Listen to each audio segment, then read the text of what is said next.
Your website platform is incredibly important. Whether you have a website today or you're considering redeveloping a website or building a new website in the next few months or year, let's have a quick chat about that. It's not my goal to sell you a solution, but it is my goal to let you know what solutions are available to your business. So we at Dryden Labs, that's one of my businesses, been around for 10 years. And in 10 years, we built over 225 websites for a variety of businesses. We've worked with small businesses that are just starting out. I've done a lot of mentorship at startup hubs and incubators, all the way up to $100 million plus businesses that we built full stack custom solutions for. And within there is kind of a sweet spot that I'm finding meets most of the needs of the clients we serve. Now, back in the day when we were building websites, in order to get the most features, WordPress really was the gold standard. It just had so much support for being able to bolt on tools that are very helpful for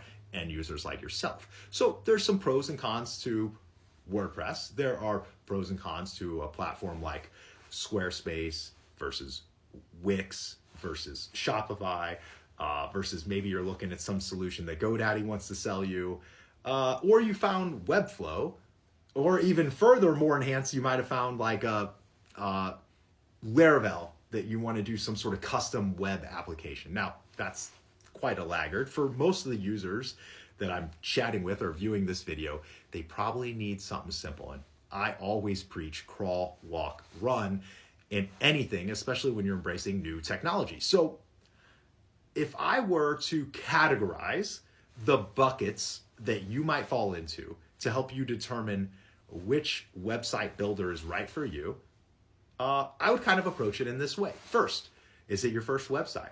If it's your first website, your very, very first website, and you're not online today, the best thing you can do is first, let's start with registering your domain. And I have a couple other videos that are coming up about that. So check me out. First, we want to make sure you get your domain registered.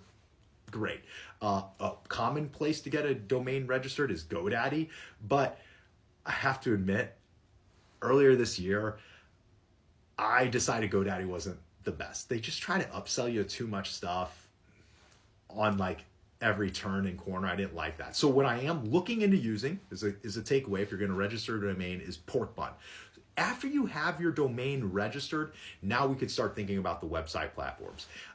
Notice, I do not recommend registering your domain name with the website platform you're going to build. I kind of like to have those two things separate. There are reasons for it. We could kind of talk into. If you want to know more about it, DM me or put a note below just saying, hey, please tell us more about why you would do that. But now let's say you have your domain and you've gone through the process of email. Let's go back to the website builder. Now you have to decide what kind of platform are you going to use. If you were going to do everything on your own and you just needed to get something out the gate to get started on your own, I would recommend Wix or Squarespace. Both are well supported, both have templates, both let you get a website up and running in a decent fashion, especially with templates. I've set up a variety of both, and I would say they're equal in comparison. Squarespace, Wix, to me, they're a tie, I guess. We maybe lean a little bit more towards Wix because we're a Wix partner, but realistically, Squarespace, Wix, great.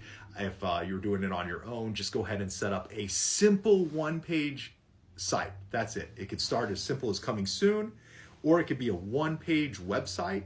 I love one-page websites, especially on Squarespace and Wix, because they're easy to build and they give you a complete mark next to something you need so you can go about and conduct business. If you were to build a one-page website, I would suggest a quick header with home, about, services, get in touch or contact.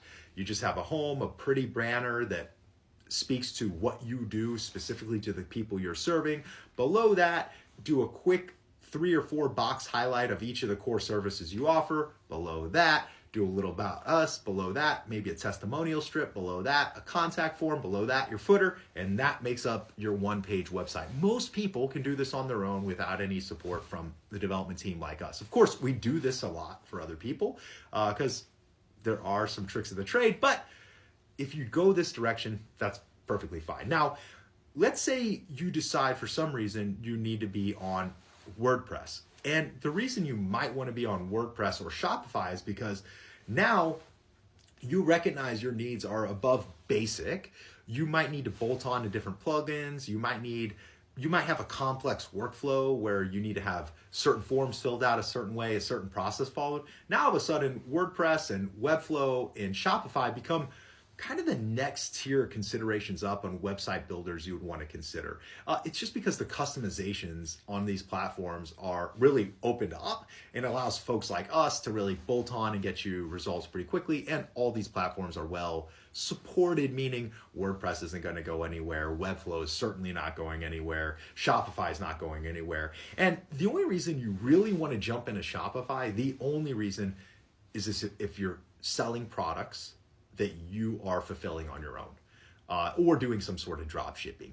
If you're doing e-commerce, specifically with products and shipping, Shopify, for 90% of the people we talk to, is the right solution. Even the big guys are using them. So Shopify really has become the gold standard of e-commerce. If you need a membership-based website, so for example, we do work with a lot of nonprofits. Those nonprofits have board members. Those nonprofits have donors. They have people who are supporting them continuously throughout their business. When it comes to that, we really do recommend for membership sites WordPress, because the complexity of meeting your membership where they are at and achieving the goals you have is really going to be best achieved on WordPress or Laravel or Webflow.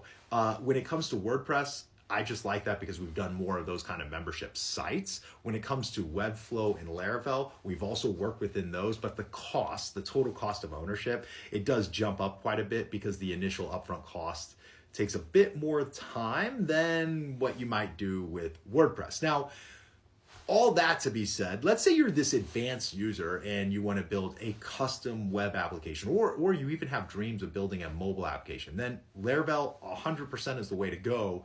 And I would recommend doing what we do, which is a prototype via a web-based application before you ever move to mobile apps. So this is just kind of giving you a very big rant. These aren't scripted. These are just me sitting down trying to do a brain dump of ideas to create discussion.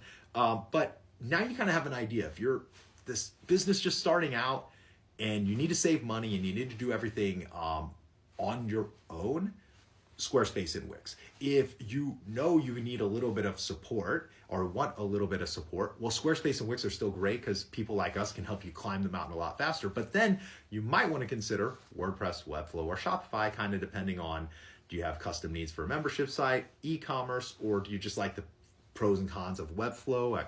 We can kind of have a chat about why you'd want to do that later. Or do you have much larger ambitions, like we work with a company called Local Fresh Bag?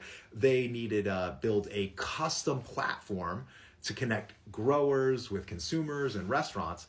That's when Laravel makes a lot of sense, because you have so many customizations that WordPress and Webflow and other platforms really aren't a good fit for that. I hope this rant makes a little bit of sense. Now, 80% of the businesses we serve are local businesses. They're local businesses that are trying to be found in Google, that are trying to get found on Google Maps, that are just trying to get more service appointments. WordPress and Wix are great for all those situations. We do have a turnkey service we're working on called Adaptable DNA. I'm highlighting this at the end of the video if you're still watching, which is really built for local service businesses that are looking for websites that are powered by AI. Those are discussions we're going to have over the next couple of weeks. But I'm just getting new to this content creation game, so I hope anyone still listening can appreciate. I'm just trying to add some value, talk about some of the different website platforms, and create some dialogue. So please message me below. Let me know if you have any questions, and I would love to continue this discussion with you. Thank you. Talk to you soon.